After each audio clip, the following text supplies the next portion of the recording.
Good evening, and thank you for watching. My name is Michelle Kauk, and I will be the moderator for this evening's Legislative District 26 debate.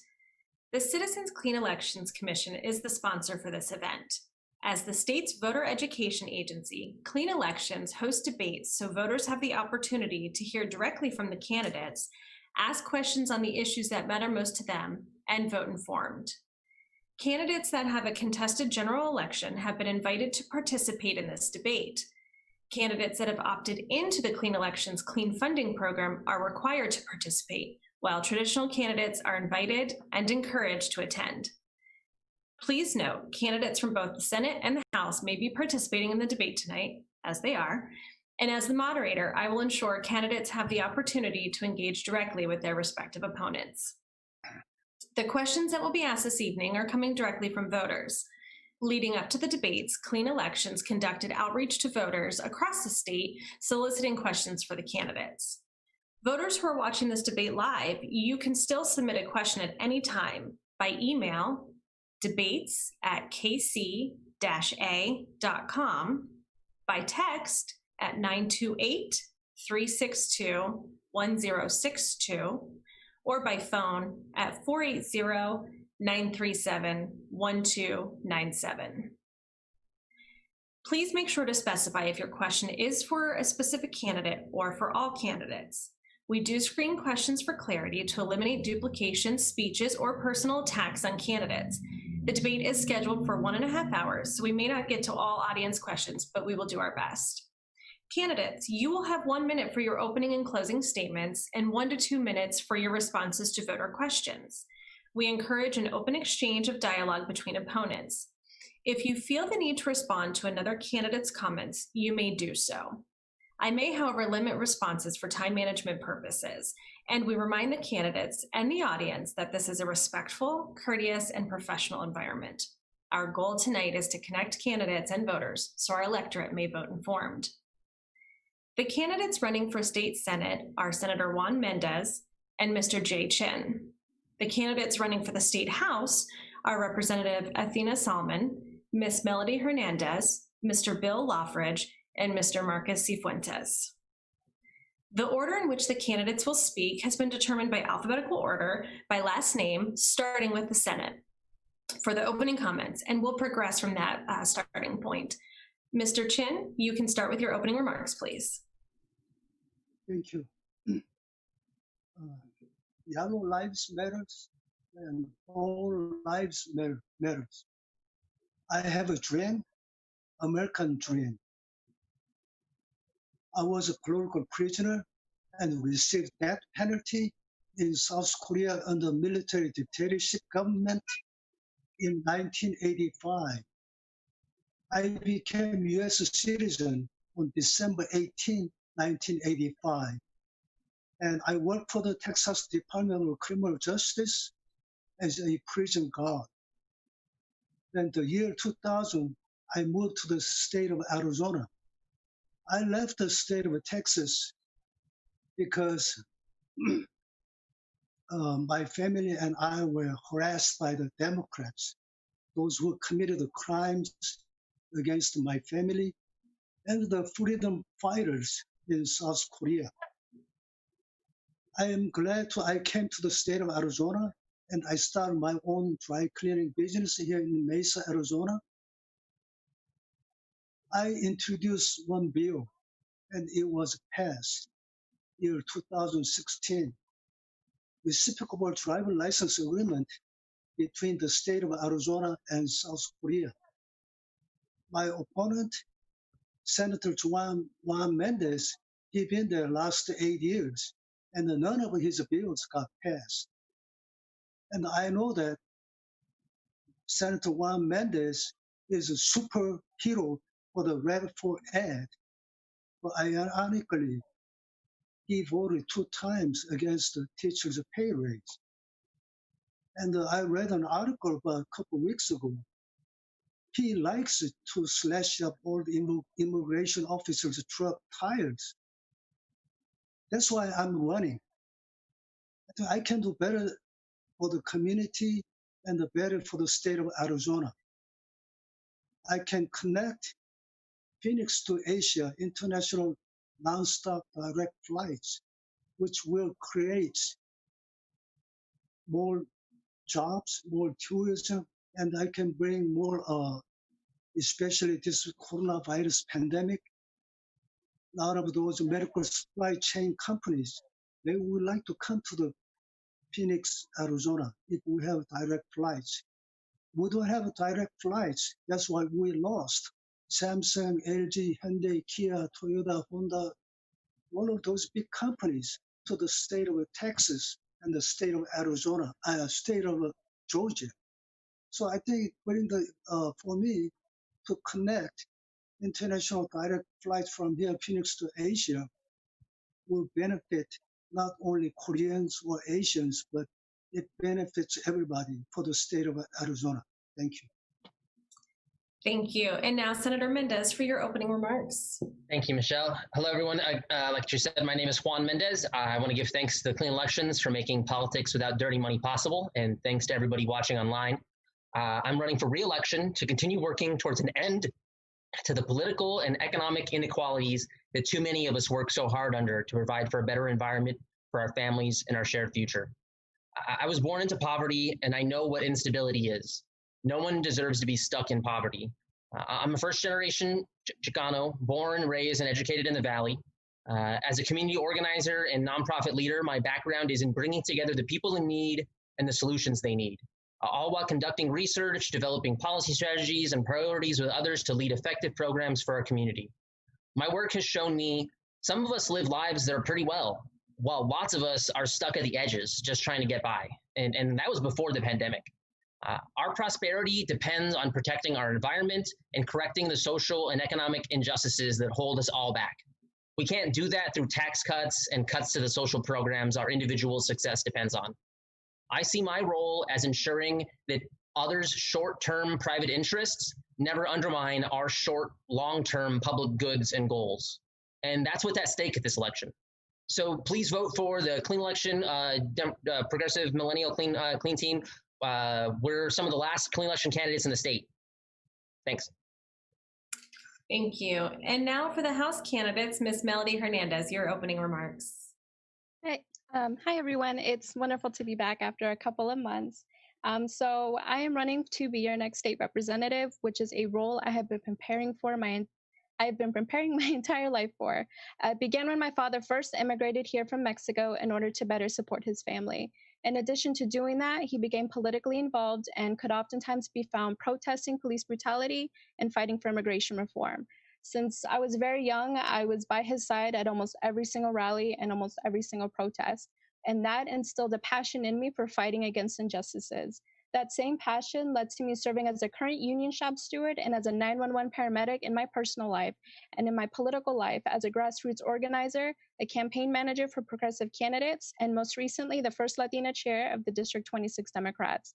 I'm running and using my passion and both my experiences in both leadership and in life to fight for Arizonans to have access to quality healthcare, to ensure that we have sustainable funding for our public education system, and to ensure that our employees are being protected at all levels. And I'm very honored to be running alongside Juan Mendez and Athena Salman as your Progressive Millennial Clean Team. Thank you. And now, Mr. Bill Loughrige, your remarks. Well, thank you very much, Michelle. I'm glad we were able to do this. It's hard for us to get out, and thank you very much for hosting this. I am Bill Loughrige. I have a 35-year-long law enforcement career. I am going to be at the exact opposite stream of what the Democratic slate is here. I started my life as a walking beat cop. I was a vice cop, and then I went to U.S. Customs. I chased air smugglers and did fraud work. I've had some interesting trips around the world working for U.S. Customs. I'm a calm guy in crisis situations.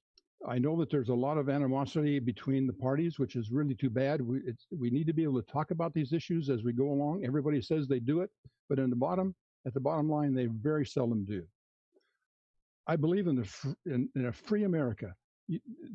socialism is just, it's amazing to me that we actually have open socialists running for office in Arizona. It just boggles my mind. Free people will solve problems. We're going to get out of the COVID situation. If you let us do and choose our own way, we will be fine. So I'm asking people to vote for me. I am a Republican conservative, and I hope that I can convince you that I have the wherewithal to do this job. Thank you. Thank you very much. And next we'll have Representative Athena Salman. Thank you. Thank you, Citizens Clean Elections Commission, for sponsoring this debate. Michelle, thank you for moderating, and all the voters joining us tonight. It's been an honor to serve as your state representative in the House Democratic Whip to the largest Democratic caucus since 1966. I was born and raised in Arizona to a first-generation American family from Mexico, Germany, and Palestine. And I graduated magna cum laude from Arizona State University with degrees in economics and political science. My deep appreciation for our constitutional rights and cultural diversity inspired a lifetime of defending our most vulnerable people, including forcing the Arizona prisons to supply feminine hygiene products to women behind bars, standing strong with educators during Red for Ed as an alumna of our public schools myself, and now fighting for the health, safety, and lives of frontline workers in our communities during the tragic COVID-19 pandemic. My advocacy has resulted in the Arizona Republic including me in their top 10 newsmakers to watch in 2019 and the City of Tempe's MLK Diversity Award. I'm running for re-election as a publicly funded clean elections candidate through direct support from voters like you. As a ranking member on the Elections Committee, I've seen our democracy attacked by traditional politicians backed by dirty money. I am honored to run alongside Senator Juan Mendez and Melody Hernandez as your Millennial Clean Elections team, and I encourage everyone to support all three. Thank you so much. Thank you. And finally, we'll hear opening remarks from Mr. Marcus Sifuentes. All right, well, thank you very much for having me on. I appreciate being here. My name is Marcus Sifuentes. I did 8 years active duty in the United States Navy. After leaving the Navy, I've worked for 2 years as a naval reservist. I worked at a small machine shop where I was the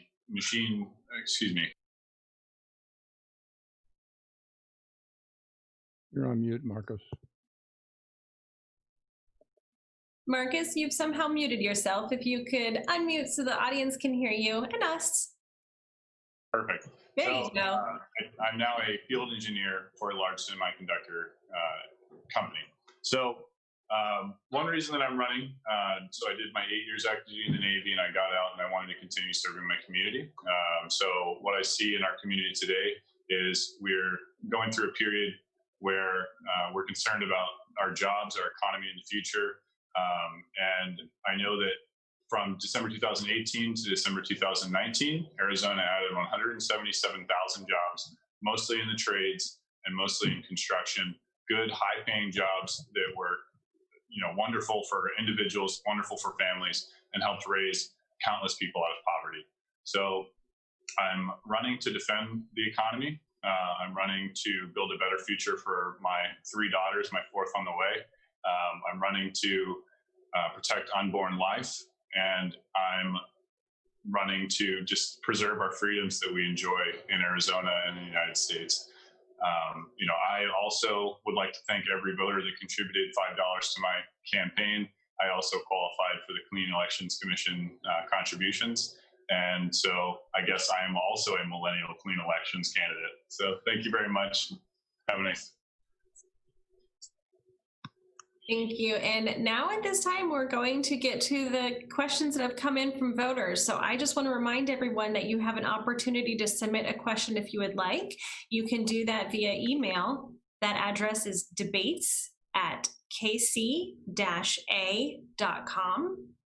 By text 928-362-1062 or by phone 480-937-1297. We will start with the House candidates and we'll flip the order on us here. So like I said, some of the questions that come in might be for specific candidates. Otherwise, the questions will be for all. And the first question that has come in, it's from a Kearney community member and an Arizona voter, an educator, and an author on public health issues. They say, now more than ever, we see the importance of listening to scientific experts in the face of a national health crisis. We see the effects of the pandemic in our community, such as unemployment and homelessness. As a science advocate, I need to know how you plan to ensure that science is central to government decision-making and that we have the robust federal government scientific workforce to provide that scientific advice as we move forward as a country and start to recover from the pandemic. With that said, will you allow science to inform your decision-making as well as helping reform our election system for safe elections? And Mr. Sifuentes, we will start with you first. Perfect. So that's an outstanding question. Definitely covers a lot of different topics. So to sum it up, yes, absolutely. So science, I work in the science technology field and everything. I have utmost respect for science. Now, one thing that whenever you're working on anything as an engineer that comes up is that there are multiple ways to solve any problem, right? And so in one way, we're going to look at pandemic numbers and, some people will see that we need to shut down and we need to stay shut down. And if we look at the California model, that didn't help out. Now, going forward, they were not as successful as they had hoped by shutting down and keeping their economy shut down. In Arizona, we went back and forth between being shut down, opening up, shutting down again. We saw a significant rise in cases up to, we had 5,000 cases a day back in early July.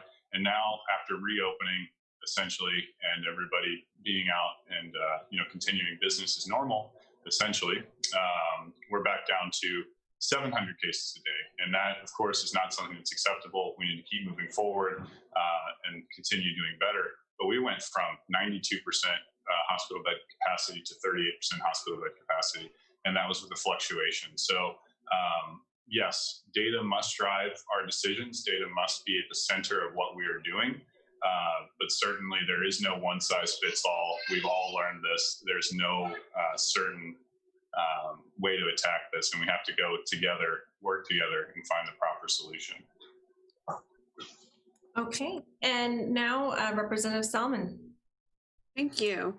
I actually have scientists working on my campaign, people who are finishing up their degrees at Arizona State University, and part of the reason why they're so motivated to ensure that I myself and my team gets elected this cycle is because of the conservative-controlled legislature's failure to act.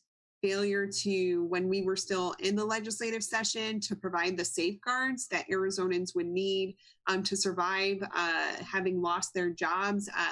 I'm a former hospitality worker, and a lot of our economy was contingent upon those jobs, and just overnight those jobs disappeared.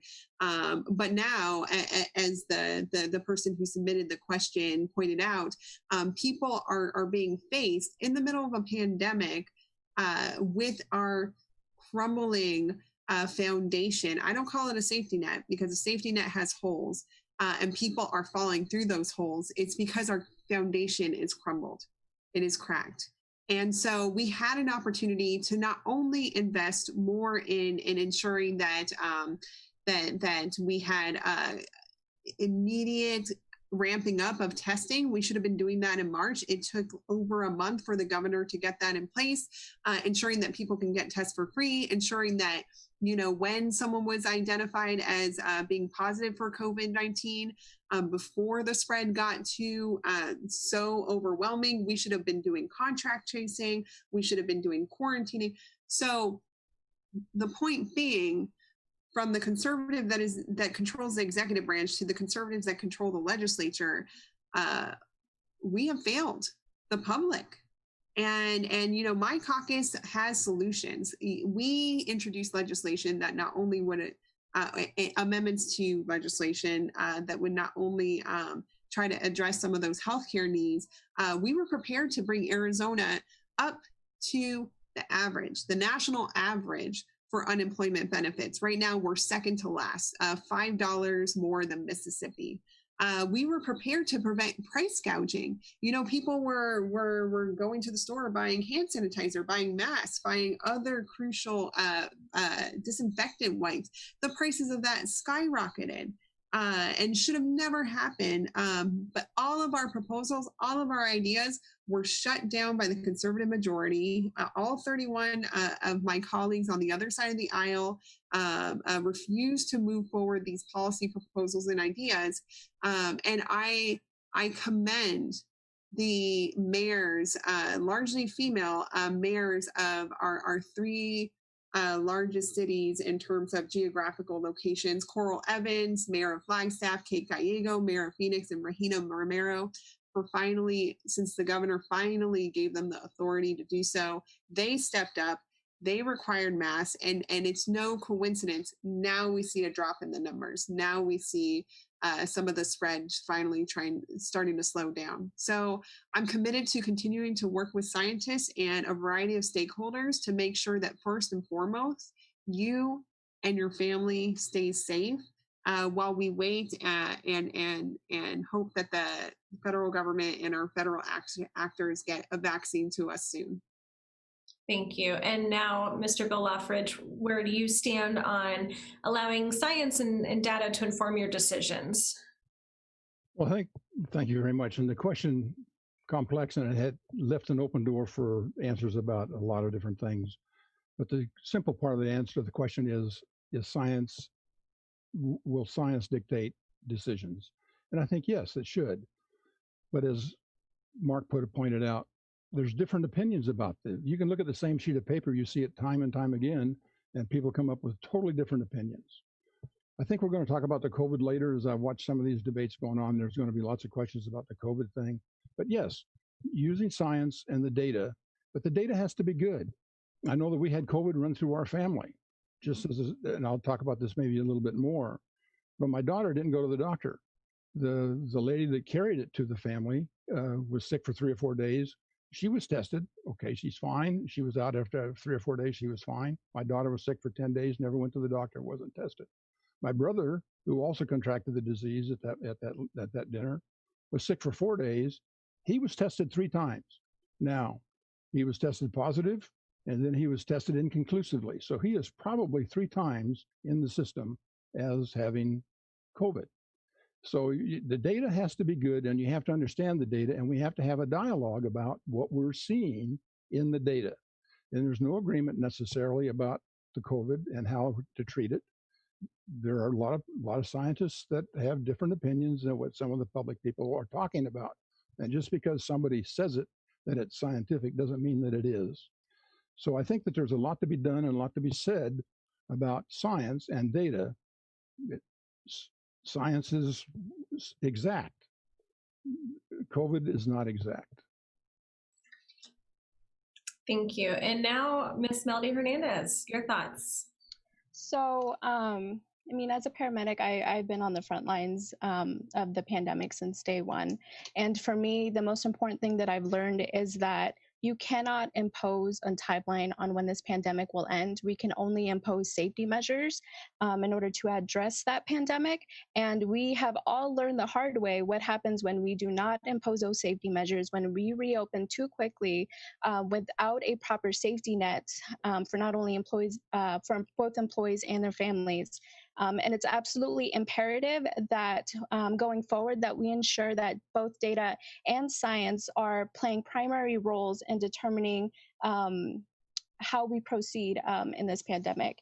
And to address something that Marcus said, it's not business as usual right now. The only reason that we are at the point that we are is because cities have had to take the initiative to mandate or to issue mask mandates. As a paramedic, I am still responding to patients on a daily basis who are fighting for their life because of coronavirus. We average at least 1 to 2 individuals a day who are already dead when we arrive, and we are too late to save them. And so this pandemic is still very real. People are still fighting to save not only their lives, but they're still fighting to save their jobs, their homes, their livelihood. So going forward, it's I'm a very strong supporter of having science and data be at the forefront of the conversations that we have regarding how we address solutions in the future. Thank you. And now we'll go to the Senate candidates. Senator Mendez, we'll start with you. Thank you. So I'm sorry. Some people keep throwing around the word science, and I feel like they don't understand how it all works. I don't think opinions has anything to do with science, and science doesn't have to be qualified with a but. I don't think it needs any kind of qualifier at the end of it. And so I'll do you one more. I won't just listen to science. I'll empower science, and I've already been doing that. I've already been bringing scientists down to the Capitol. We have a Arizona Science Policy Network. It's made up of a lot of grad students, not just ASU students, but scientists from all around Arizona. And so we're not just waiting for science to come to us. We're bringing science to the Capitol, and we're empowering them. We want them to be our like an important stakeholder that we consult, not just when it's convenient to us or when the media calls us on it. We should be doing it beforehand. Like, it should be worked into the process like a scientific method, right? And maybe you're confusing the opinion part with the peer review that comes at the end, but definitely science doesn't have to do with opinions at the beginning.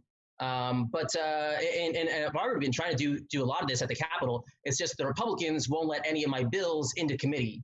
And so one of my bills specifically that would address this is, just so you're aware, we had this thing called fiscal impact statements, where any point in the process you can ask, how expensive is this bill going to be? And I think that's cool, but I want to be able to ask, how racist is this bill going to be? Or how detrimental is this bill going to be? And that would require bringing in professionals, experts, outside individuals to come in and consult with us as we're putting before we put the legislation together, so that we know that it's science approved and we're not just hoping to get it right at the end. So thank you. Thank you. And now, Mr. Chin, for your remarks. Science is a science. It's common sense. Because this coronavirus, lots of Asians have been attacked. Whether you have a choice or no choice.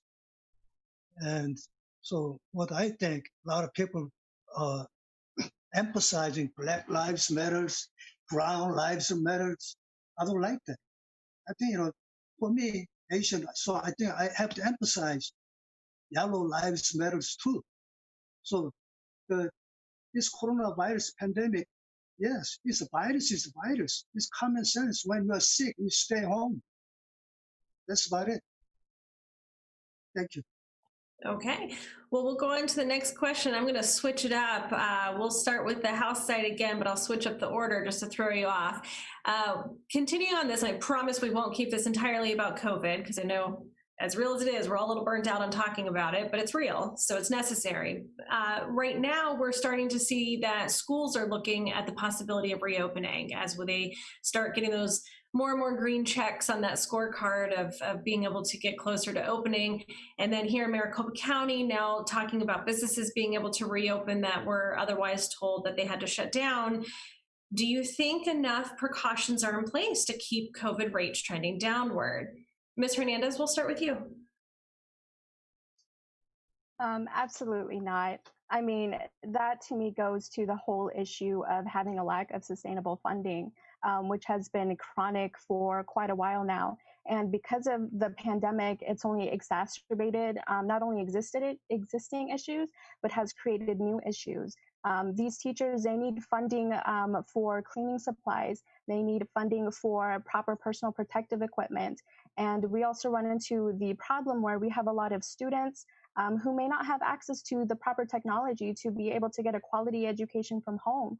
And we don't have enough funding for that. And so for me, we don't have the proper measures in place in order to reopen schools safely. I mean, you can turn on the news and you can see that cases do pop up, and they're going to most likely continue popping up if we don't make sure that we have accurate measures in place. And that, to go back to our last question, if we're not ensuring that data and science are driving the decisions that we make when it comes to reopening our schools. And I'm incredibly proud to say that my running mates and I are all endorsed, by the Arizona Education Association, by Save Our Schools, and that we are able to bring those groups, those progressive groups, into the conversation and to how we proceed in a manner that works best for, teachers, the supportive staff, and students alike. Thank you. And Mr. Loughrige will ask you, do you think enough precautions are in place as things start to reopen to keep our rates trending downward? I think it depends on the district. Some of these districts are ready and prepared for it. I know Tempe Elementary has been working hard on it. We know the superintendent, she's part of my Kiwanis club, that, and she has not complained about not having funding. What's happening is we have a key club as well in the high school. In the high school, half the teachers are afraid to come back to work. The other half want to come back to work. Half the students want to come back to school. Half the students don't want to come back. So there has to be a combination of access to these kids, for these kids to be able to have education. Kids are sitting in these classrooms, virtual classrooms. You can't see them. They turn their cameras off. You have no idea what they're doing. So it's a real problem in the education for these kids. They need to have interaction with each other. Each district has to make its own mind up. Parents have to make their own minds up. They have the ability. They have the guidelines that are set out. If you don't make it mandatory, let people make their own decisions. They will make the right decision. People will always make the right decision for what their needs are. Thank you. And Mr. Sifuentes, your take.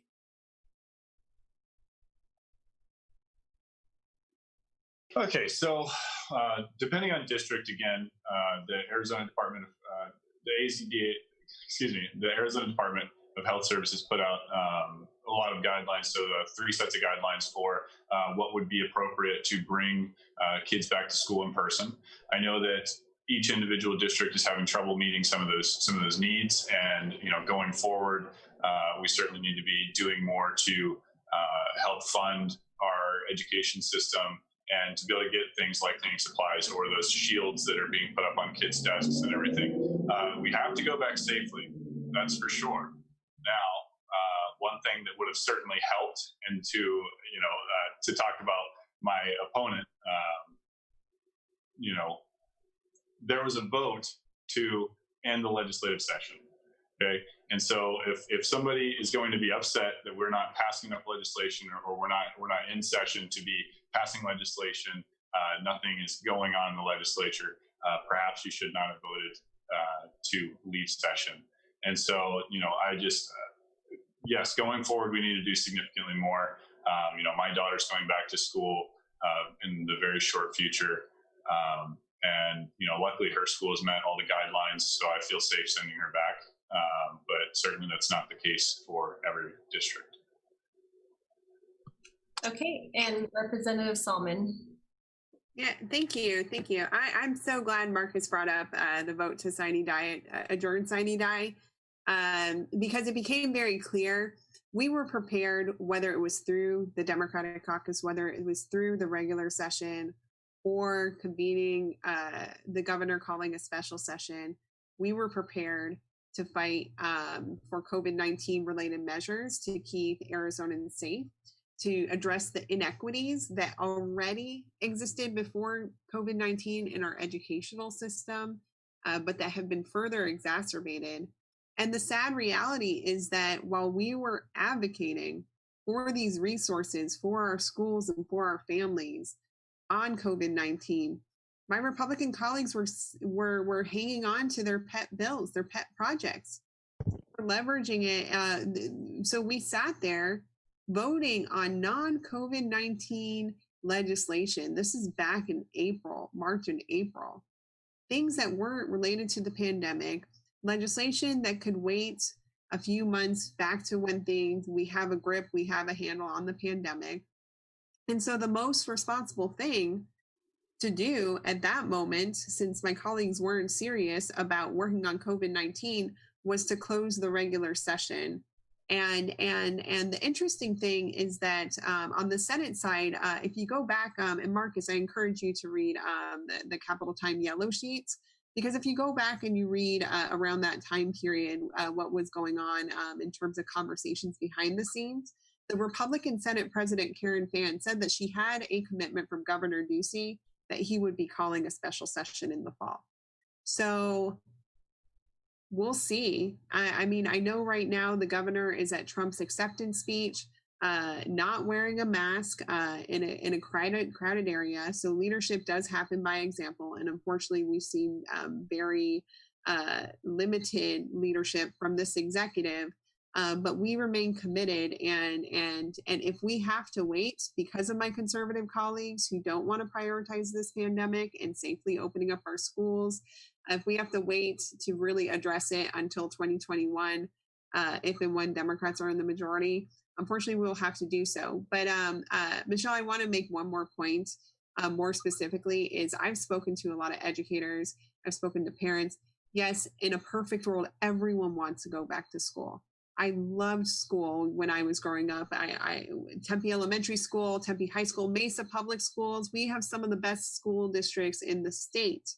But the reality is, when I talk to our educators, they don't want to die doing their job. And we should not be asking them to do so. And so yet again, the governor could have mandated safety measures, mandated benchmarks, so that we ensure that educators aren't losing their lives while teaching in our classrooms. But of course, he also fell short in that front as well. And now we'll flip over to the Senate side and we'll get your remarks. So we'll start with Mr. Chin. Again, based on schools and businesses looking to reopen soon, do you think enough precautions are in place to keep COVID rates trending downward? Well, we are the social animals, and I think the children, they're supposed to be in school right now, because, you know, the scientists or whatever that they said that the children, they don't really get sick compared to other age groups. Most of the age over 70s or whatever, like that, those people who have a bronchitis or kind of that kind of immune system deficiency, they get really sick and die. So I think the children, they have to be in school, because it really get, we're the social animals, so it's kind of really getting depression. You know, the children, they're supposed to be out there socialize. And those teachers, they don't want to come back to school. They should resign. Thank you. Okay, Senator Mendez. Thank you. Right. So we have not done enough of anything, let alone precautions to be considering what everyone's talking about right now. But I'm sorry, I got to go back and just start from the beginning. I don't think the segregationists and the union busters that brought on the framing of local control had the pandemic in mind when they were trying to bring on the idea of local control. And then the other thing is the COVID is not going to respect arbitrary boundaries of school districts. So I mean, like that's like we shouldn't let anybody get by with that kind of argument about how that's like safe to be as like that's a plan and how to respond to this. But I mean, I guess so. Like, we'll start with it's very poignant that we're asking this right now, because today or tomorrow, Christina Correri and her COVID cartel of bars are set to open in South Scottsdale.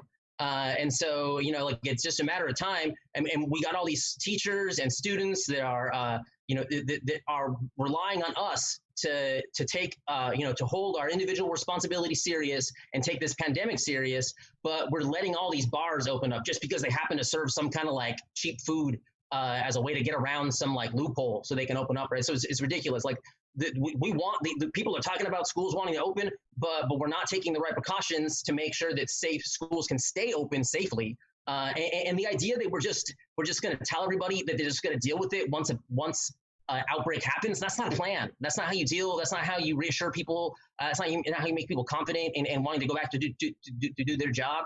And just expecting people to resign is pretty insulting to the profession. It's pretty insulting to politics in general. I mean, I don't know how who talks to people like that or employees. I mean, like, that's just I don't know how to respond to that. So I'll just end right there. Sorry, but yeah, no, we have not done anything at all that we should be considering opening up right now. All right, the next question is still COVID, but it's also election related. So we'll tie this up, and then I've got some other fun questions to move on to.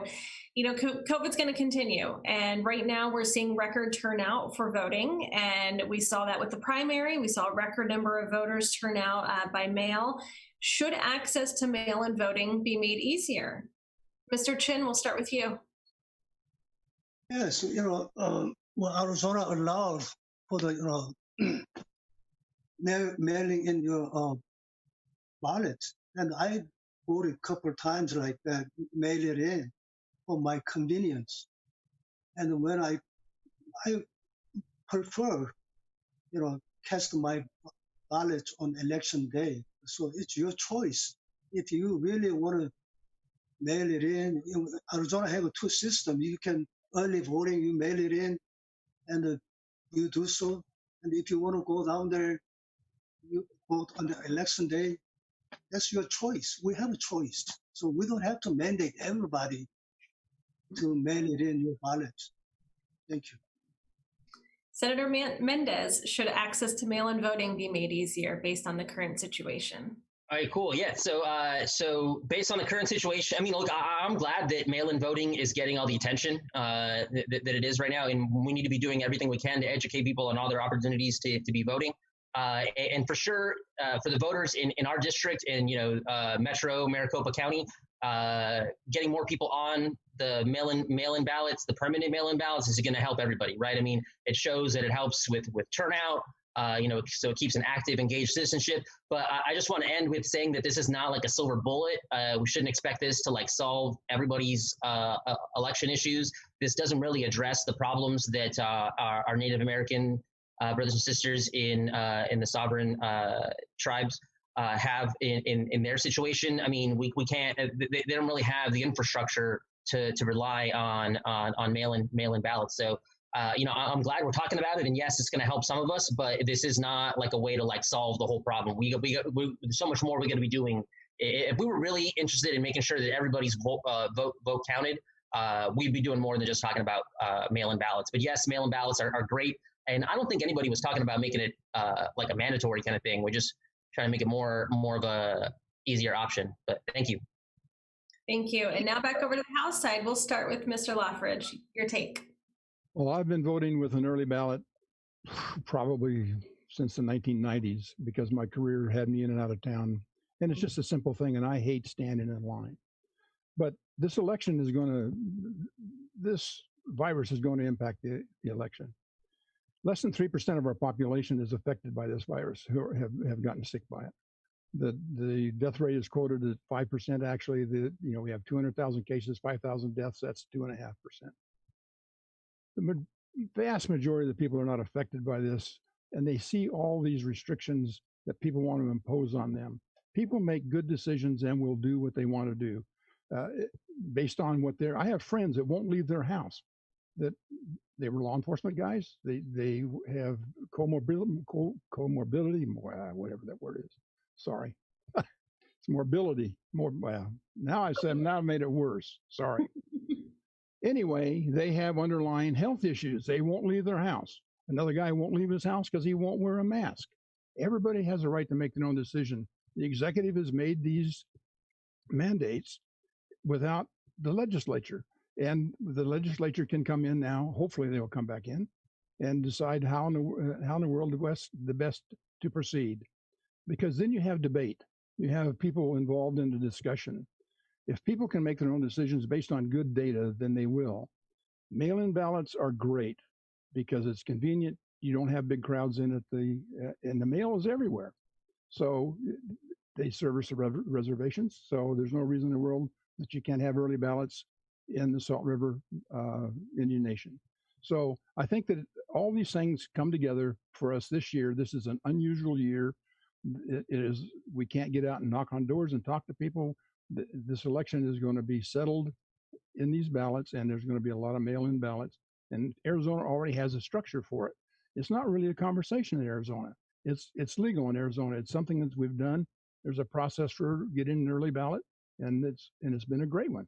So I don't have any objection to that, and I don't know why anybody would. Thank you. And Representative Salman. Thank you, and thank you for this important question. First, it truly, I grew up in America where conservatives proclaimed that they were pro-life, and I believe that this pandemic really has challenged that label to the conservative party in this country, just on the basis of how much conservatives that I work with at the Capitol, and we heard from the remark here, are really downplaying the fact that we are facing one of the deadliest viruses that we have ever had to confront all across the globe. And while the death rate of 2% is incredibly high. That means if 1 million people get infected, like 20,000 people are going to die. I'm sorry, every single one of those lives are important, and the government should be prioritizing and should be making sure that people can continue to function however best we can in a society safely, while respecting each other's health. And so it's tragic that the president, one of the most divisive, one of the most racist, one of the most homophobic, sexist, just incredibly divisive presidents in United States history, has taken something that Arizona, as some of my fellow panelists, candidates have pointed out, Arizona's been doing since the 1990s. Vote by mail isn't something that's new. Prior to this president, who is grasping at straws to try and stay in power in unfair fashions, have been pumping conspiracy theories and falsehoods about the efficacy of vote by mail, the security of vote by mail. Vote by mail, I've voted by mail almost every single year since I became a voter. My parents vote by mail. My community vote by mail. And it was never about stripping away voting choices.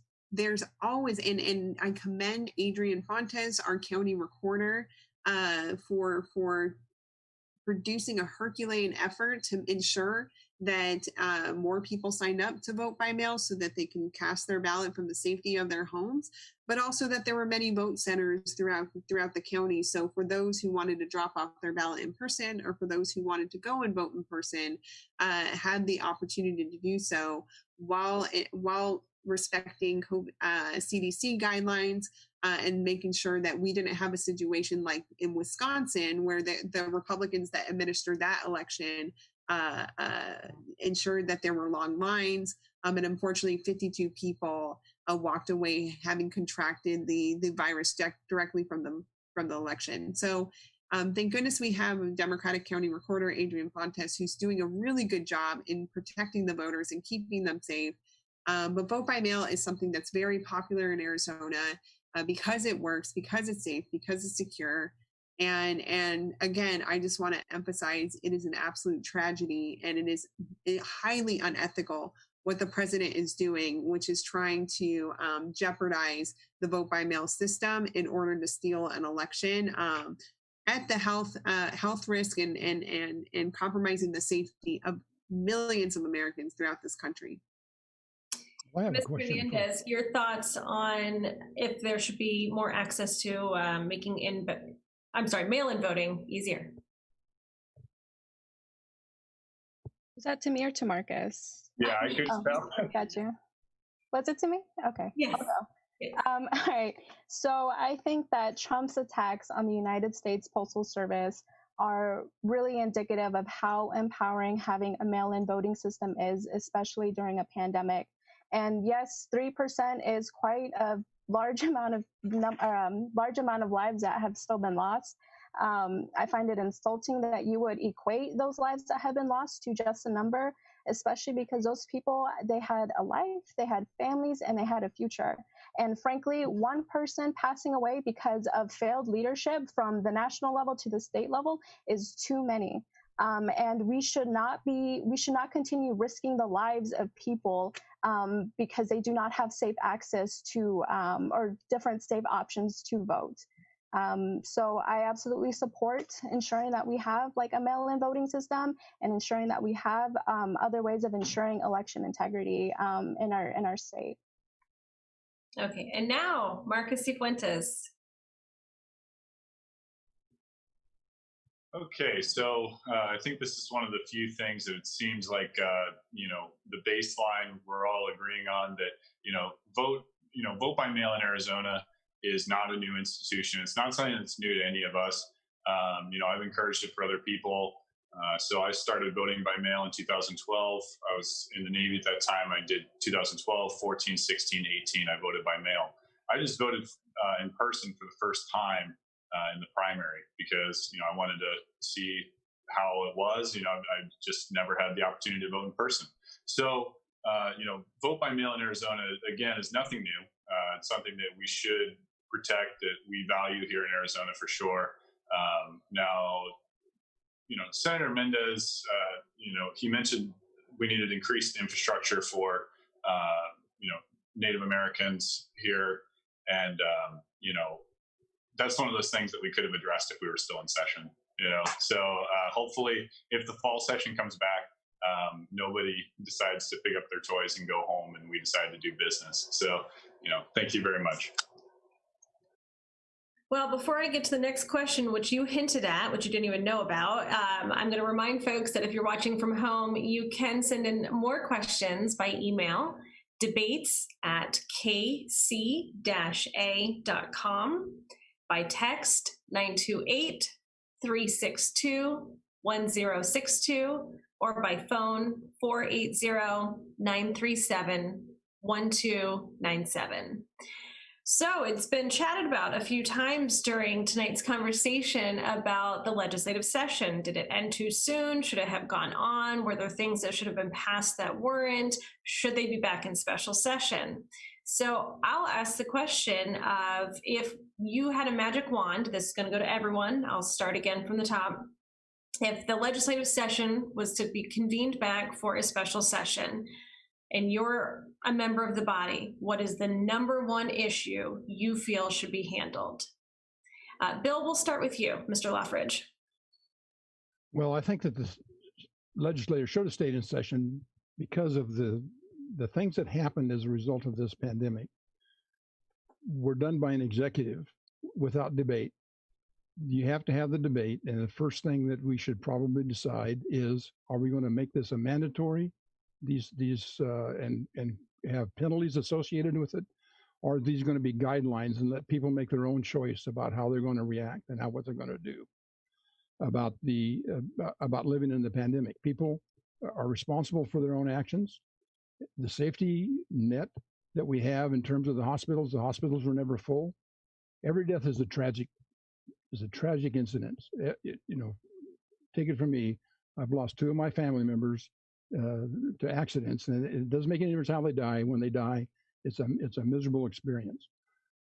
But that doesn't mean that you have to handicap the rest of us, make our lives so difficult that we can't really do and want and get out and do the things that we would like to do.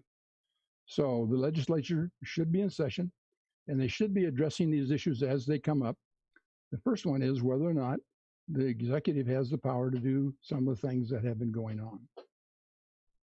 I'll follow up real quick on your comment there in terms of accidents happen, deaths happen, COVID happens. Is it your belief, should the government play a role in curbing public health? Yes, they have the access to the information. They need to get that information to the people. The people then make their own decision. I lived through the polio epidemic in the 1950s. They didn't close everything down.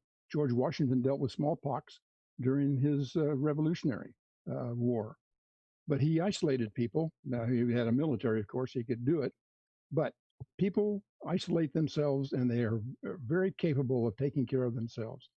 The government's role is to advise us, and then it's up to us to decide how we want to act. Okay, Ms. Hernandez, your take. If you could go into special session tomorrow as an elected member of the body, what would be the number one issue you would like to see handled? So I would really like to see our social welfare net be expanded. So that includes more support for small businesses. That includes ensuring more people have access to unemployment, housing assistance, healthcare, and making sure that we are putting in more protections for employees. Because even as a union shop steward, I mean, we are still fighting to protect our employees because some of these institutions, these corporations continue to neglect their employees and to put us in harm's risk. And so that would be the number one thing that I would focus on. I think that would help keep families safe and protected and give them a better foundation to continue supporting themselves. All right, now I'll follow up with you. Based on that idea and concept, do you have an idea of where you would go for funding for that? So I have a few ideas, and I mean that's something that, depending, I'm very confident that we're going to have a Democratic majority, but I think that is a conversation that is best when we have a lot of minds coming to the table, so that we are leaving with the most meaningful solutions as to how we provide the funding for those solutions. Okay, and Mr. Sifuentes, if you were to go into special session tomorrow, what you've been waiting for, what would you handle first? Yeah, so the first thing that we need to address is small business closure. So, just like Melanie was talking about, we put ourselves in a position where the government stepped in and they shut down businesses. They let businesses reopen. They shut them down again. With government intervention comes massive uncertainty in the market. A lot of people were laid off. A lot of people lost their jobs. So typically, I'm not very much for expanded unemployment insurance, but in this specific case, we certainly need to be digging somewhere. If the government's going to step in and harm people and harm the economy, then the government owes it to those people to assist them. And over to the Senate side, Senator Mendez, your response.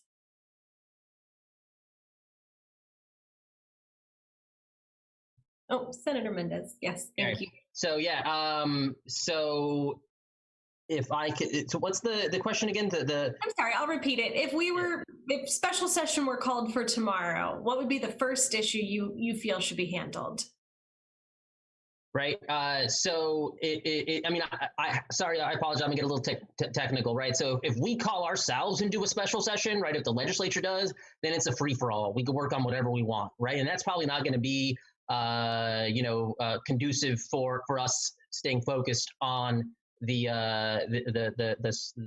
COVID and everything that's happening right now, right? So for this, I'll entertain this, what if scenario. But I mean, this what if scenario, for it to work though, is going to require the governor stepping up and actually leading and calling us into a special session that is specific to just COVID, right? Because this panel alone shows us that this kind of situation, a pandemic where it's become tribalized and we're all just responding to it based on ideology. This is exactly the time when we shouldn't be in the legislature trying to hammer this out. This shows us that this is not possible right now, and that's what we had this process of entrusting the executive with watching over us while this was going on, and so the majority party they've been in control this entire time, and they've literally almost done nothing. Like, they're dragging their feet so like if we could be doing more to expand unemployment. We could be doing more to protect small businesses. But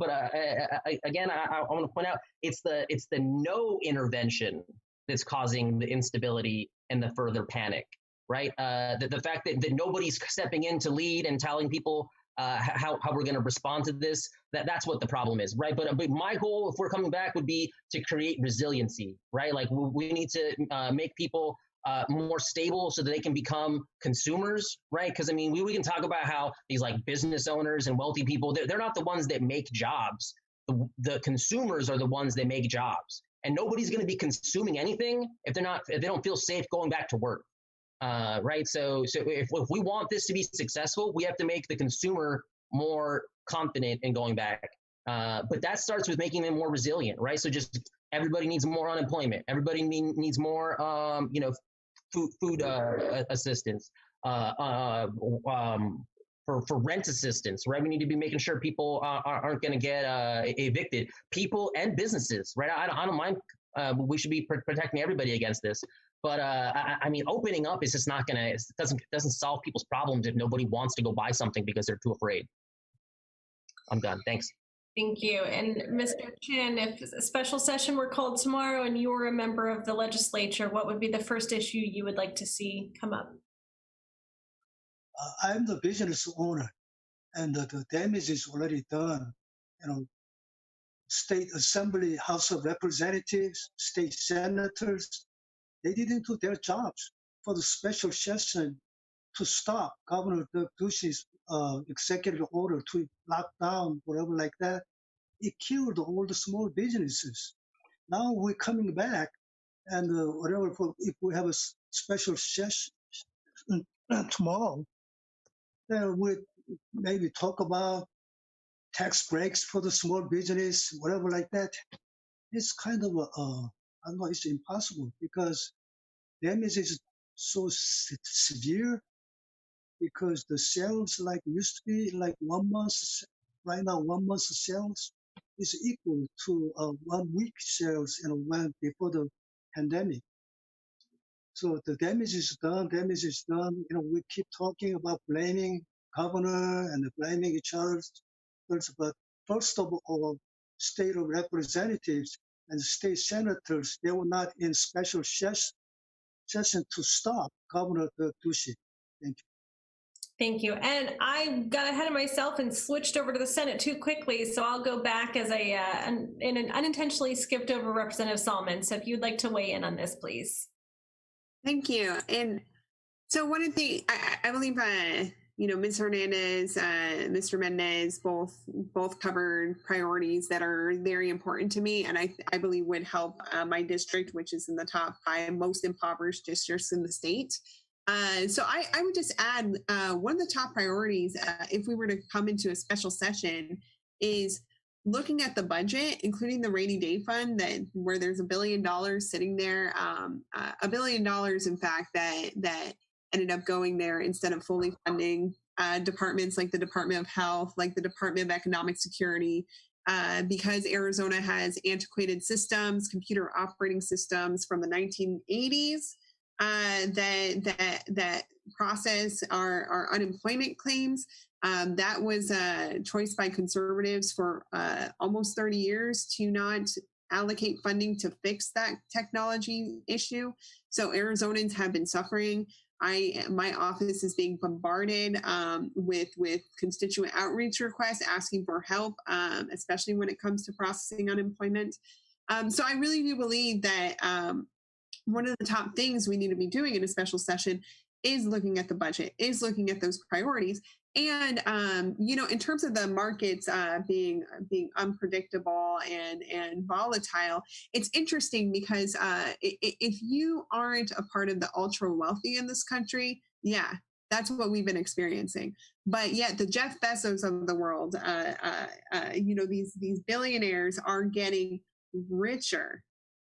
They're already multi-billionaires, and yet they're accumulating cash. And what you look at the federal level, because we will need federal help. We will need federal help in order to continue to wade through this crisis. Is the Democrats are proposing legislation that is that stimulus that guarantees universal basic income, much like the stimulus that was passed back in April, extended unemployment, a moratorium on evictions. I can't think of anything more cruel than evicting people in the middle of a pandemic and putting them on the streets where they can get COVID-19 from someone who doesn't believe in wearing masks, doesn't believe that they play a role in saving another life. So there's a lot of things that we do in the budget where we just give free money to the wealthy and to the powerful, who quite frankly didn't need the money before and most definitely don't need the money now. And I think there's an opportunity to end the Republican Arizona corporate welfare and ensure that funding is actually helping Arizona families who need it most. Thank you. And my apologies again for the little mix up there. We're going to go into a little rapid fire question and answer. And oh, I'm sorry, Mr. Sifuentes? Yes, I would just like to respond to the upsetness over the volatility of the market and then the rich getting richer. So one of the issues that definitely helped with that is closing down small business. And so when you close down small business, you take away options from consumers. And so instead of being able to go to, a restaurant in downtown Mesa, I'm now spending money at, say McDonald's or another corporation that was able to stay open because they have the infrastructure to survive through this type of thing. And so we're making the rich richer because we're taking away other options for consumers. So I can't go to a mom and pop electronics shop, but I could go to Best Buy or whatever it is to go buy my computer. So that was one huge issue that we had, and certainly we can do better than that. Economics, we can definitely look at certain small details like that and move forward and try to be better for our constituents. Representative Salman, would you like to reply? Yeah. I mean, here's the reality. Jeff Bezos has made 92 billion, I'm saying billion with a B, dollars since the pandemic began. So the idea that that is solely because people are spending their money at Amazon instead of their mom and pops, when Congress and the U.S. Senate and the president have made, the Senate in particular, have made the conscious decision to not reallocate that spending back into the mom and pops. My parents are small business owners, and thank goodness the government did one small thing for small business owners that kept them afloat, because otherwise they would have been dangerously having to potentially shut their doors during the pandemic. But we should be doing more of that. And people like Jeff Bezos, the billionaires who are making almost $100 billion while people are dying, while Arizonans are on life support, that's where the priority should be. So we can support those small businesses, but we can do so by making sure that everyone pays their fair share. All right, now we'll get into the rapid fire. We've had some questions come in from voters watching, so I want to mix it up and throw a few of these at you real quick. So I'm going to ask one question at a time, and it's going to be just a simple answer, either a yes or no, a number, or how you answer. We'll start with Mr. Chin. Pro-life or pro-choice? Pro-life. Okay, Mr. Loughrige. Pro-life. Representative Salman? Right. And Ms. Melody Hernandez? Pro-choice. And Senator Mendez? Pro-choice. And Mr. Sifuentes? Pro-life. All right, next question. Same-day voter registration. Should voters be able to register to vote on Election Day? Mr. Sifuentes? Yes. Representative Salman? Yes. Ms. Hernandez? Yes. Senator Mendez? Yes. Mr. Loughrige? No. Mr. Chin? No. All right, last part of our rapid fire. On a scale of 1 to 10, how do you feel Governor Ducey has handled the COVID response? Mr. Chin? Maybe 7. All right, Mr. Loughrige? I'll be there at 7. Representative Salman? Assuming 1 is the worst, I would give him a 1. And Ms. Hernandez? It's the only thing he's number 1 in.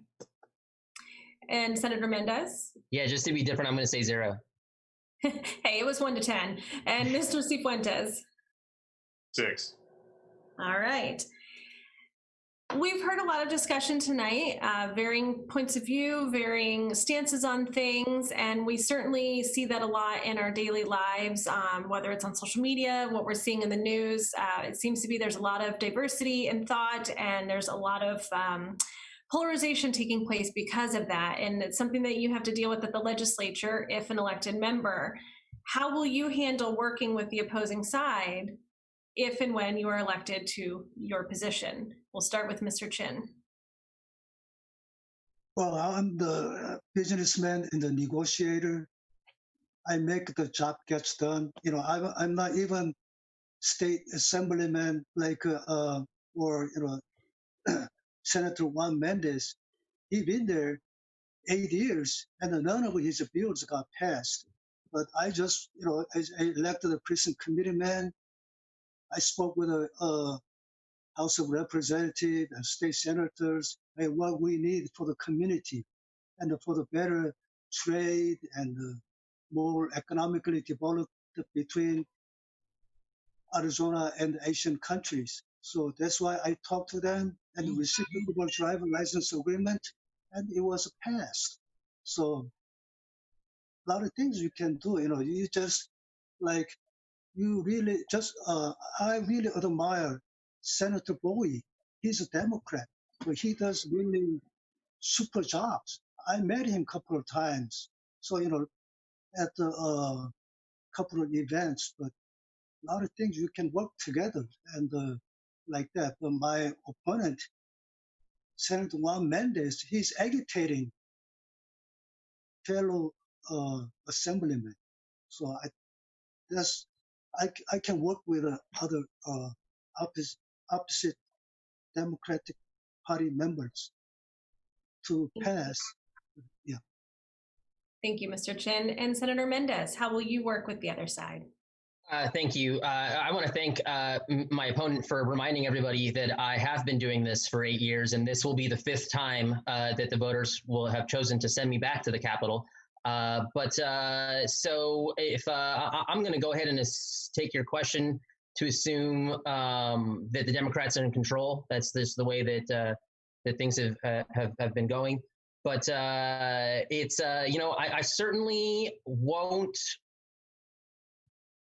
from the beginning just treat them the way that they've been treating us, right? So I've been doing this for 8 years. It would only take one day of visiting to go down there and realize that every session there are only 5 or 4 Democrat bills that ever get past the legislative cycle. So the idea that you can keep hitting me back with the idea that my progressive Democratic bills go nowhere in a conservative legislature, I don't know what we're trying to do with that. But I mean, look, the idea that that there's a lot of tribalism and a lot of division, yeah. But honestly, in my opinion, I want to say like 80 to more than 80% of the legislation that we vote on, we're all voting yes on. So this isn't the kind of thing where everybody hates each other. We can all work together. I've had many Republicans steal my ideas, put their name on the bill, and get it passed, right? So, I mean, it's not that we don't got nothing in common. There are ways that we can find that when we agree, we can agree on things. But I can tell you that I'm not going to bother reaching across the aisle if all they want to do is sell you out, right? If they're just worried about their short-term interests or about their donors' short-term interests, I don't got no time for that. You don't got no time for that. That isn't what the legislature's for, right? We're supposed to be working on solutions. And so if they happen to have a solution, sure. But I mean, they haven't been producing solutions for my entire life. So I don't think they're just going to get lucky next year when we happen to be in control and they're going to have like worthwhile ideas. So it's not the kind of thing that we're going to be leaving great ideas on the table. It's just that you won't ever have to listen to their ideology controlling the legislature anymore when the Democrats are in charge. Thank you. Now over to the House side, Representative Salman. So just to reiterate, the question is, how do we work with the other side? Yeah, there's a lot of division right now, right? And so how do you plan, or how have you in the past, or how do you look forward to working with people on the other side? Yeah, it's been an interesting experience because for the most part, and we saw this, in Legislative District 15, where the Republican that has introduced many measures that are anti-vaccination and very hostile to public health, beat the Republican who was more grounded in science and was advocating for an extension of survivors of child sexual abuse time to civilly sue their abusers. So I think it's important for people to understand the conservatives that I work with are not the same conservatives from your grandparents' era. It definitely, a lot of them have gotten further and further to the right. But in getting to know my conservative colleagues, there are a few issues here and there where there's some intersecting, overlapping interests. I think one of the things that I'm very proud of is working with Representative Rivero out of the West Valley in passing unanimously a resolution that supports refugees, and not to diminish this accomplishment, because like we really have to understand, unfortunately, this president who has been divisive, who has really exposed the very ugly underbelly that has existed in Arizona, or not in Arizona, in this country, for us to work together to ensure that each and every one of our colleagues reaffirmed Arizona as a welcoming state, in a history where some of these colleagues have expressed hostility towards the refugee community. You know, that is something that I'm very proud of. I think that paved the way for the governor to keep Arizona in the National Refugee Resettlement Program. So occasionally those opportunities do exist, but oftentimes it's something like a resolution, or it's something that's not this widespread policy reform or policy change.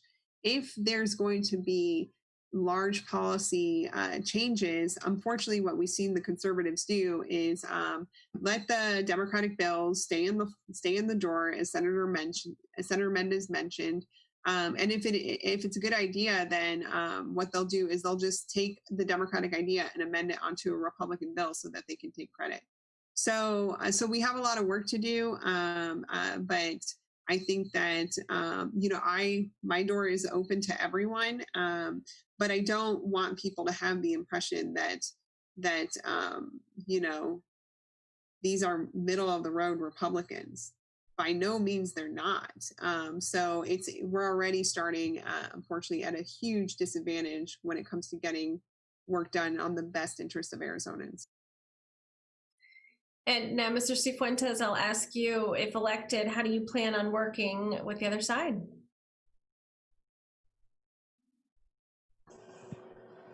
Well, so I hate to keep going back to military service, but at that time, I was working with a very diverse group of people. We all had different goals, we all had different mindsets, but overall, we wanted what was best for our country, and we wanted to complete our mission. So one thing that I can definitely say that I bring to the table is that I do have some ideas. First off, I'm anti-death penalty. I would like to see, we need to be looking at law enforcement and trying to build trust between law enforcement and, the citizens again. Certainly I support law enforcement, but, there are definitely measures that can be taken there. And then again, I am pro voter registration on the same day if it can be done safely and accurately, not safely, you know what I mean? And so, I bring things to the table where I can work with other people. I've always done a really great job, humble brag, of working with other people and getting done what I needed to get done. So there are plenty of places where I'm not going to let political party get in the way. And so in that realm, I would like to say that, if I am elected in this district, then for the first time in 8 years, we will have representation from LD26 that is voting on bills or introducing bills that might pass. So, I understand Mr. Juan Mendez, Senator Mendez, said it's very difficult for Democrats, but certainly I feel like on some small areas we can work together and actually get things done. Thank you. And Ms. Hernandez. Oh, Ms. Hernandez, your microphone. Sorry about that. So the way that I would approach working with the conservative majority right now is by, number one, leading with my values. I believe that we can still stick to who we are as people and what we're fighting for while having, hopefully rational conversations that don't erupt into fights, and with patients. And I think a perfect example of that is it's kind of how we live life in the fire station. We really value diversity in the fire station. We really value the backgrounds that people come from. But at the end of the day, we're still able to sit down at the table and have conversations about, about our backgrounds, about what we all believe politically wise. But at the end of the day, the reason that I said the most important thing to me would be leading with my values is because, the firefighters and I, even though sometimes we disagree, at the end of the day, we really value human life. And when we're on those calls, we're all on the same page. And I think that sometimes that is lost in translation at the legislature. Some of the conservatives that we have right now don't act like they value human life. They're very misogynistic. They're not to say that they're very misogynistic. Sometimes they're racist, and they don't pass policies that are in the best interest of individuals, and that sometimes they don't act in a way that, or they act in a way that leads to the loss of human life. So that is how I would approach it. Just leading with my values, making sure that I'm sticking to who I am as a person, also bringing that patience that I've learned in my workplace to the table. Thank you. And now, Mr. Loughrige. Wow. One example on display here is the reason that it's very difficult to work across the aisle when people are angry, and even appreciate the fact that they acknowledge that they really don't want to. 80% of the time, I'm sure that the bills are innocuous. It's the important issues that when they have problems. I think it's a matter of respect. I took over a fire department.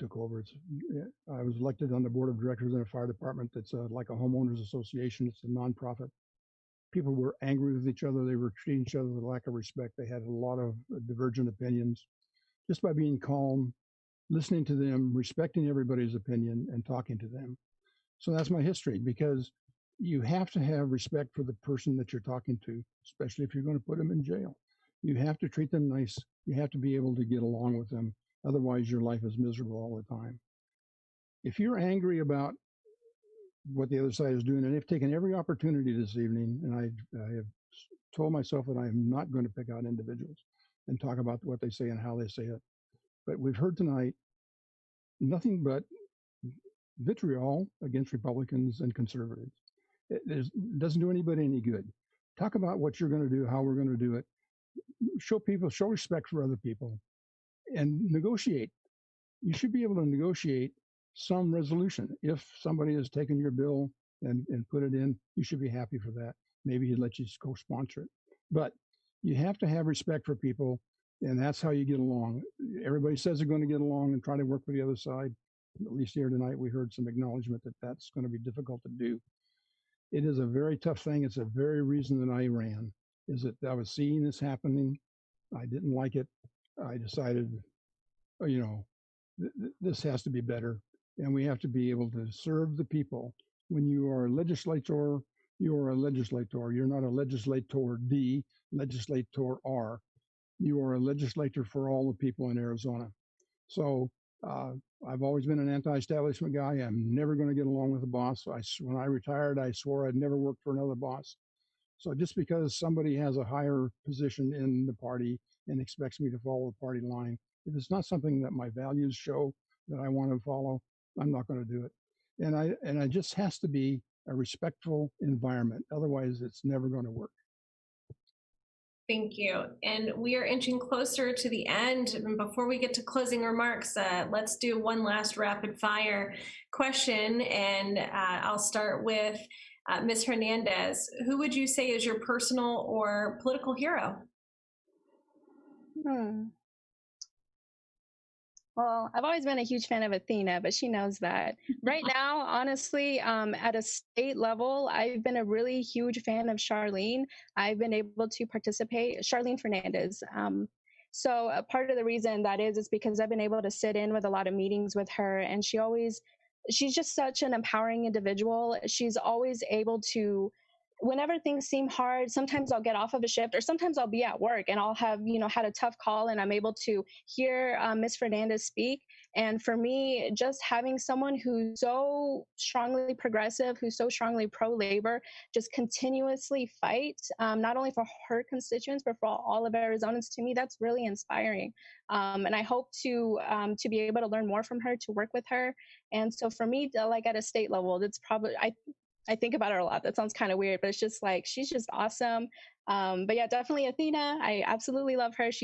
I love everything that she's done for reproductive justice and everything. And she's just inspired me. She's just really shown me kind of like what I'm capable of being. And to me, that's been really empowering as well. All right, thank you. Mr. Sifuentes, quickly, personal or political hero, any level. All right, state level, J.D. Mesnard, federal level, Ron Paul. All right, Representative Salman. Thank you. Thank you, Melanie. That was really kind. My political hero is Shirley Chisholm. Hopefully everyone knows who that is, but she was the first Black woman elected to the United States Congress back in 1968, and she became the first Black candidate for any major political party's nomination for the President of the United States. And she also at one point ran for the Democratic Party's nomination. And, this woman was speaking truth to power. Much of what she said way back when, over 20 years before I was born, is still applicable, is still just as true today. And I truly believe that Shirley Chisholm paved the way for a lot of us, for folks like myself, for folks like Melody Hernandez, and gentlemen as well, to really achieve and fight for higher. So that's one of my political heroes. Okay, and Mr. Loughrige, political or personal hero? Donald Trump.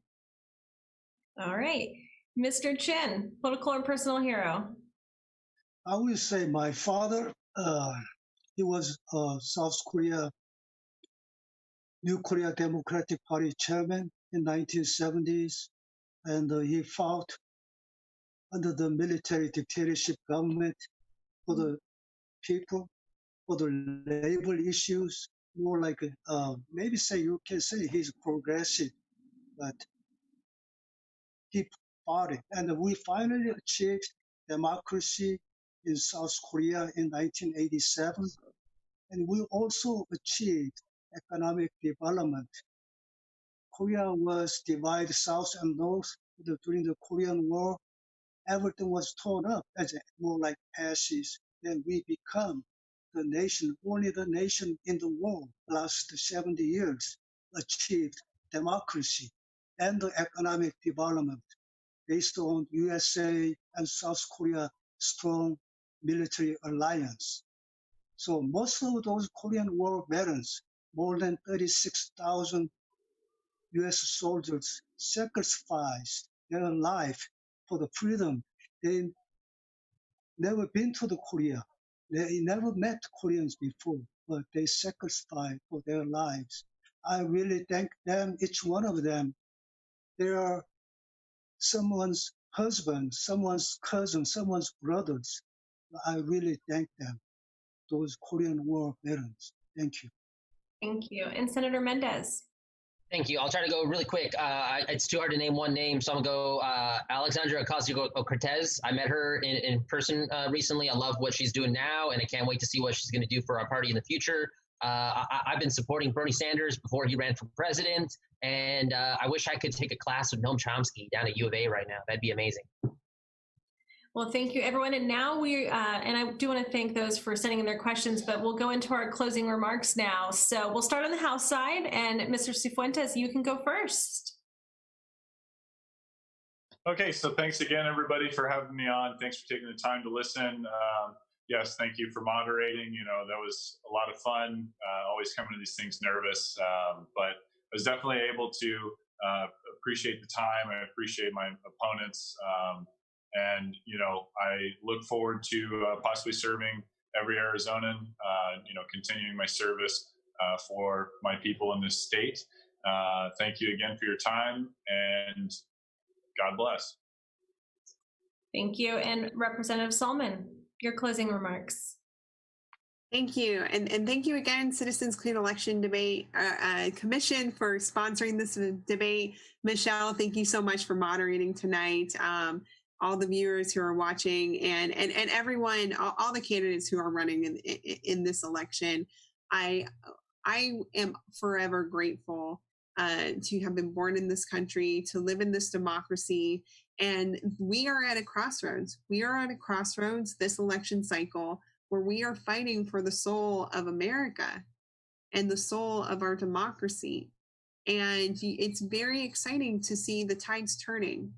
As a Democrat, as a progressive Democrat, my number one goal, my number one dream is that everyone in this country has freedom, has opportunity to really reach and make their potential. It's what my parents wanted for me when they started their family, when they moved to Arizona, and I believe that your family should have a shot as well. That's why I'm running with similarly valued and like-minded candidates, Melody Hernandez and Juan Mendez. We are your clean election team. That means we are not taking any PAC money, any lobbyist money, any corporate money, none of that money that corrupts politics, because ultimately this election is about you. So please, again, make sure that you vote for early voters. If you get your ballot in the mail, please send it back as soon as possible, earlier rather than later. And there will be those voting options in person as well. And thank you again, and I hope we can count on your support.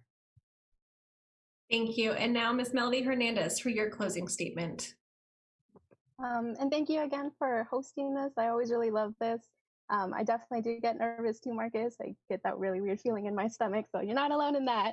But yeah, thank you to the voters who ensured our victory in the primary, and I look forward to the general election.